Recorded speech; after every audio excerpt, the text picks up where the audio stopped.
All right, gather round everyone, because today we're diving headfirst into the shimmering world of Singapore. This tiny island nation has become a global powerhouse. We're going to unpack their mind-boggling economic ascent. We're talking chewing gum bans, people. Hit that subscribe button because things are about to get weird. Over the next few chapters, we'll explore Singapore's transformation into a gleaming metropolis.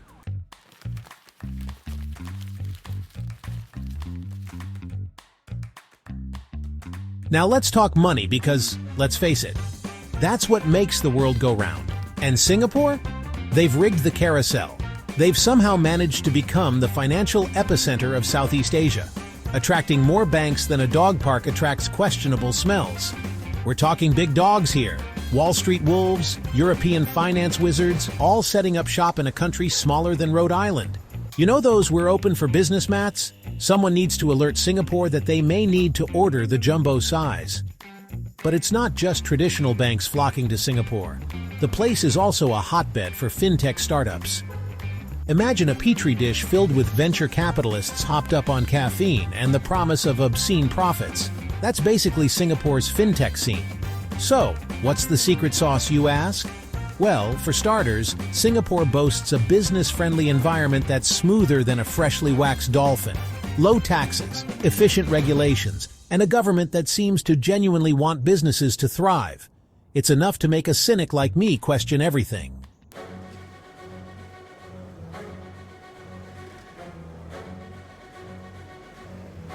But hold on, there's more. Remember those aforementioned low taxes? They pair beautifully with Singapore's political and economic stability. This isn't a country prone to sudden policy shifts or, revolutions. They're like the Volvo of nations. Reliable, safe, maybe a little bit boring, but you know exactly what you're going to get. And for investors, that predictability is incredibly attractive. It's the equivalent of finding a perfectly ripe avocado at the supermarket. A rare and beautiful thing. When global markets are doing their best impression of a roller coaster designed by a sadist, Singapore remains a beacon of calm.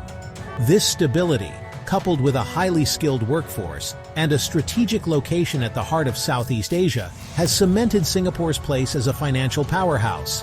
It's like the entire country went to some Tony Robbins seminar and emerged as a lean, mean, money-making machine. So there you have it. Singapore, the tiny island that could and did become a financial titan. And they did it all without any natural resources to speak of, unless you count the sheer willpower of its people. But we'll get to that later.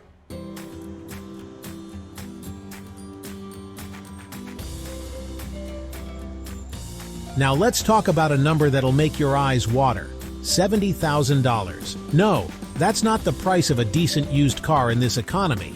That, my friends, is the approximate GDP per capita of Singapore. That's right, the average Singaporean is, on paper at least, rolling in more dough than a bakery after a gluten-free craze. To put that into perspective, the GDP per capita of the United States, the land of opportunity and questionable healthcare choices, is somewhere in the 60s. And don't even get me started on the UK, where they measure their wealth in lukewarm pints and the lingering hope that their football team might one day win something again. So, how did Singapore achieve this level of wealth? Well, it's not just about attracting foreign investment and businesses, although that certainly helps. It's about investing in their people, fostering innovation, and generally being really, really good at the whole capitalism thing.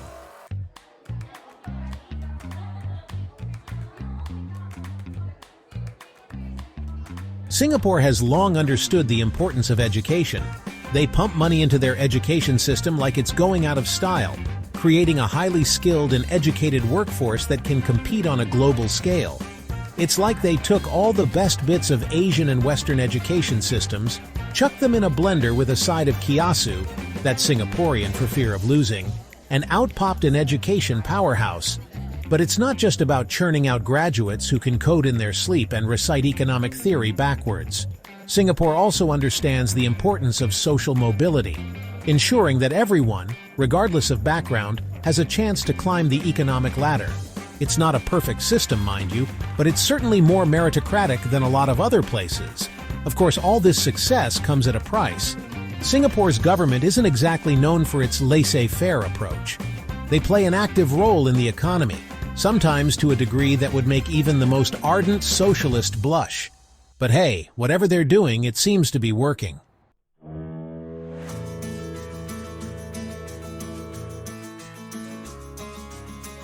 Singapore may be small, but it's basically the overachieving middle child of global shipping. You know the type, always on top of their homework, probably plays a sport involving a net and cries when they get a B+. This tiny nation is home to one of the busiest ports on Earth, handling a ludicrous amount of cargo every year. We're talking enough shipping containers to make even a seasoned Tetris player break out in a cold sweat. And it's not just about the sheer volume. Singapore's strategic location at the crossroads of major shipping lanes makes it the ultimate middleman. They're like the Amazon Prime of Southeast Asia, except instead of delivering 2-day shipping, they're facilitating global trade and making bank while doing it. So next time you see a product that says Made in China or Made in Japan, there's a good chance it took a little detour through Singapore. They're the efficient, slightly terrifying friend you never knew you needed.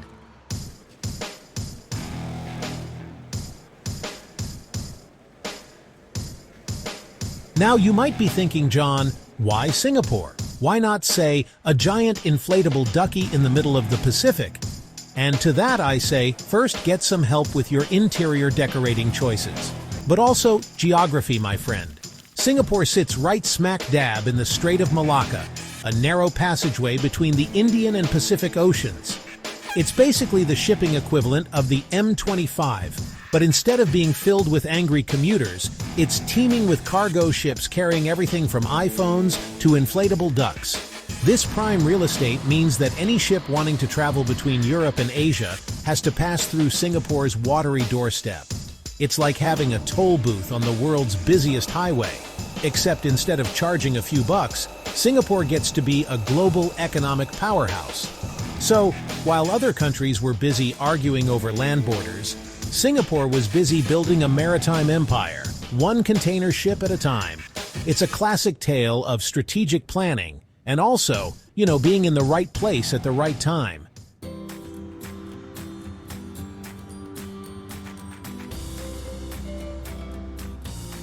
Okay, so we've established Singapore is a shipping superstar, but did you know they're also a tech titan? Yeah, turns out they're not content with just dominating the seas, they're coming for our digital lives too.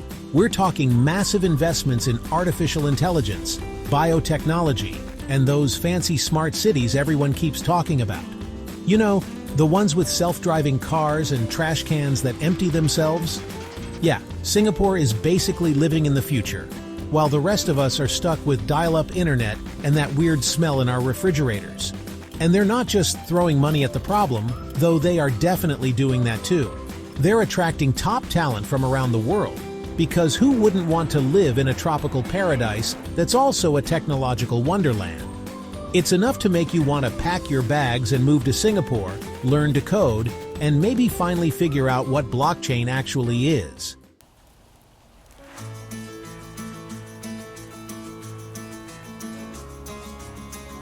This whole tech dominance thing is even more impressive when you consider where Singapore started. We're talking about a nation that was literally a backwater fishing village just a few decades ago. They didn't even have their own water supply. They had to buy it from Malaysia.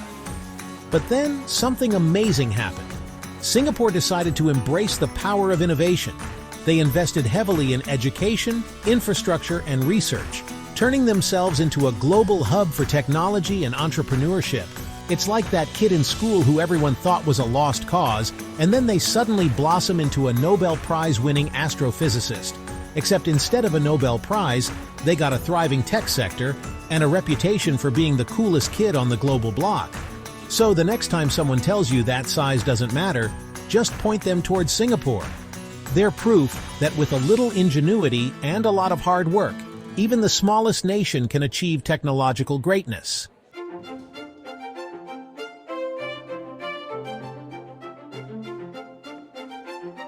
Now let's talk business, baby. And when I say business, I mean the kind that involves making money, preferably lots of it. And Singapore? Oh, they know how to lay out the welcome mat for businesses. especially those carrying briefcases overflowing with cash. We're talking low corporate taxes, the kind that would make even the most hardened CEO shed a tear of joy. And the regulations?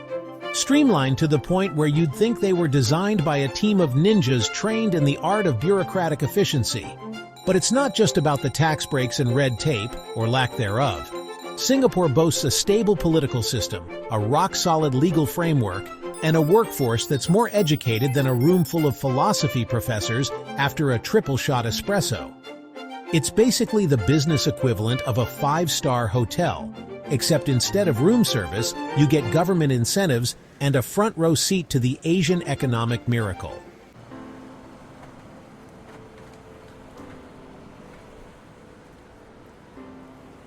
Look, we all crave a little stability in our lives, right? Whether it's a reliable internet connection or a partner who remembers to buy milk without being reminded 17 times. Well, businesses crave stability too, and Singapore is basically the Beyoncé of stable economies. Confident, successful, and always puts on a good show. They've got a government that's pro-business, a currency that's stronger than a sumo wrestler on payday, and a legal system that's as transparent as a freshly cleaned window.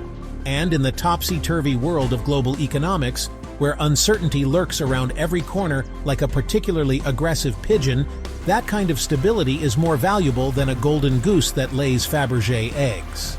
So it's no wonder that businesses are flocking to Singapore like moths to a very bright, very profitable light bulb. They've created an environment where companies can thrive, innovate, and most importantly, make it rain cash. And honestly, who are we to argue with that kind of success? All right, let's address the lack of gum on the bottom of your shoe. Singapore is famously strict, especially with their ban on chewing gum. You can chew gum, just don't expect to buy it at your local 7-Eleven. The ban, enacted in 1992, aimed to keep the streets clean. Apparently, the powers that be got tired of gum clinging to their shoes. The government claims the ban saved them a fortune in cleaning costs. But hey, they also made their airport a wonderland of indoor waterfalls and butterfly gardens.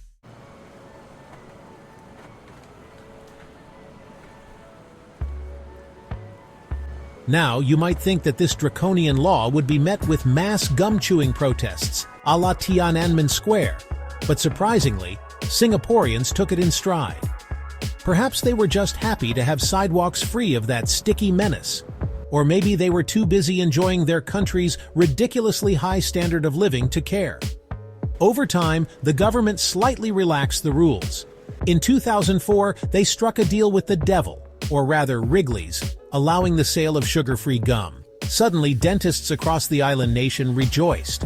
Finally, a way to keep their appointment books full in a country obsessed with cleanliness.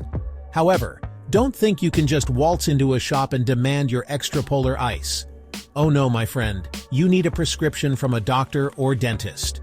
Because apparently the only acceptable reason to chew gum in Singapore is to fight cavities or freshen your breath. God forbid you do it for the sheer joy of it. So there you have it. The chewing gum saga of Singapore. A tale of cleanliness, control, and the occasional illicit wad of double mint smuggled in from Malaysia. It's enough to make you want to pop a breath mint, isn't it? All right, let's talk about rules. Because if Singapore were a person, it would be that friend who color codes their spice rack. This is a place where order reigns supreme, and jaywalking is practically considered a blood sport. We've already covered the chewing gum saga. But buckle up, folks, because that was just the tip of the iceberg. Singapore boasts a whole buffet of fines for offenses that would barely raise an eyebrow in other parts of the world. Now, some might call it excessive, but you can't argue with the results. Singapore is remarkably clean, safe, and efficient. Now let's be clear, Singapore isn't just about throwing fines at unsuspecting tourists like confetti at a parade. There's a method to the madness. The fines are often tiered, meaning minor offenses incur smaller penalties, while more serious infractions can land you in hot water. Think of it as a progressive system of encouraging good behavior. You know, with less progressive and more if you don't, you'll be sorry. The government argues that these strict laws are necessary to maintain social harmony in a densely populated and multicultural society. And it's hard to argue with their logic.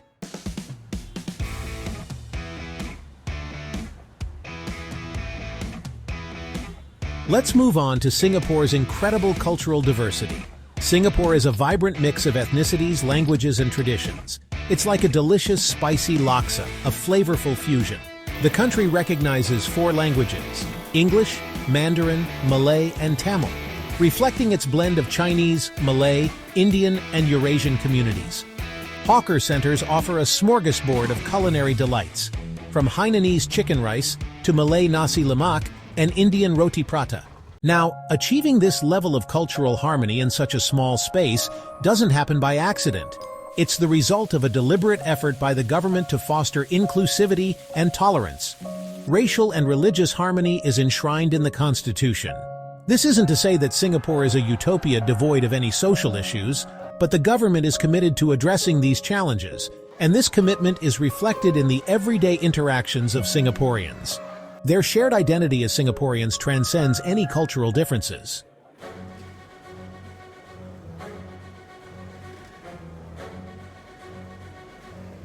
Alright, so we've talked about Singapore's economic prowess, its slightly terrifying laws, and its cultural tapestry. But what about the actual living experience? Is it all just concrete and skyscrapers? Well, buckle up because Singapore has a trick up its sleeve. It's obsessed with being green. And I'm not talking about the color of money, though there is plenty of that too. Singapore is known as the city in a garden, and frankly, they've earned the title. We're talking lush parks, vertical gardens, and even a goddamn cloud forest in the middle of the city. It's like someone said, what if we took the Hanging Gardens of Babylon and made them even more extra? And then they did. The crown jewel of this green obsession has got to be Gardens by the Bay. Imagine massive, futuristic trees that light up at night like something straight out of Avatar. Except you can actually visit this Pandora, and it probably has much better food. Seriously, look it up. It's like something out of a fever dream, in the best way possible. So, while other cities are busy being concrete jungles, Singapore decided to be a concrete jungle gym, with a side of botanical garden and a sprinkle of environmental consciousness.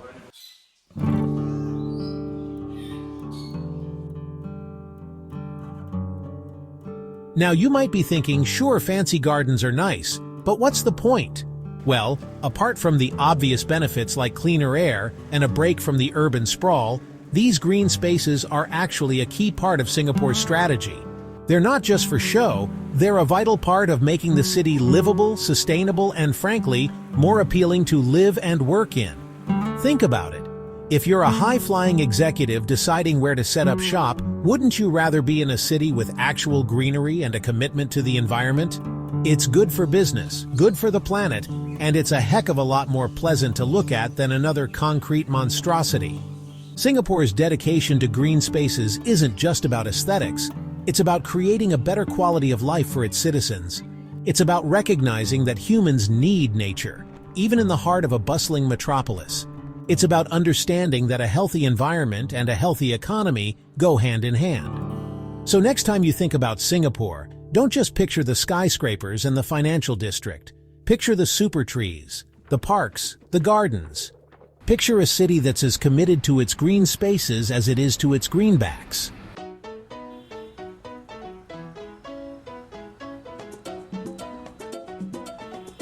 Okay, so we've established that Singapore is a wealthy, efficient, and surprisingly green nation. But where does everyone live? And more importantly, can you afford to live there unless you're a tech mogul or a literal sultan? Well, hold on to your monocles, because Singapore has cracked the code on affordable housing. You see, about 80% of Singaporeans live in public housing. Yes, you heard that right.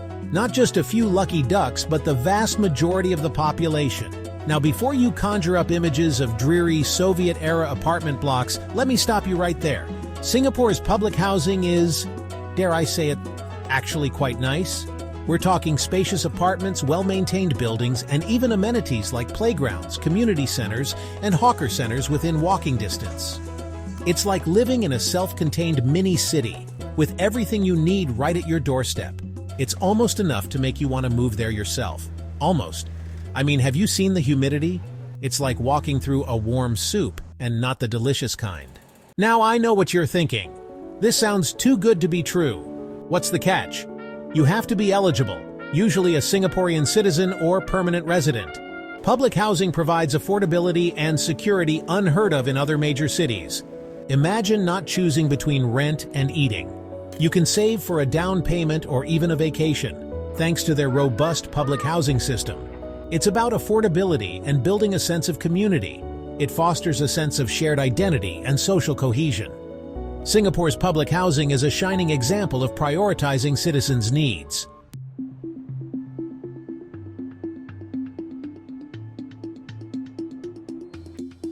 And there you have it, Singapore, a tiny island nation that's become a global powerhouse through a unique blend of pragmatism, discipline, and a touch of authoritarianism. From its gleaming skyscrapers to its verdant gardens, Singapore is a testament to the power of human ingenuity and the potential of turning limitations into strengths. But before you go booking your flights and stocking up on breath mints, seriously, those anti-gum laws are no joke.